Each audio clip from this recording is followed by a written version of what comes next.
A journalist has been shot to death by suspected armed robbers on the Tamale-Buope Road in the Savannah region. According to the Northern Regional Police Command, the incident occurred at around the Mamfa Junction on Monday at about 7 p.m.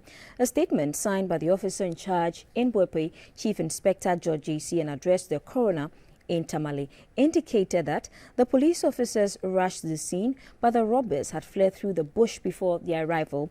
The victims, Umari Abdul Hakim and Taalay Ahmad, were met at the scene with gunshot wounds. They were traveling on board a Toyota vehicle with registration number GT 750516. On reaching a section of the road not far away from the Mamfa Junction, a number of armed men suddenly emerged from the bush and opened fire on them, deflating their tires in the process and forcing the vehicle to stop. Some of the bullets penetrated the vehicle and hit the two victims. The armed men then robbed them of their mobile phones and an unspecified amount of money and fled.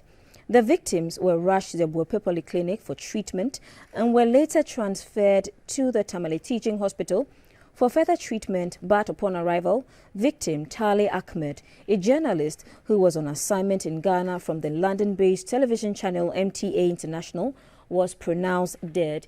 His body was deposited at the Tamale Teaching Hospital mortuary for preservation and autopsy.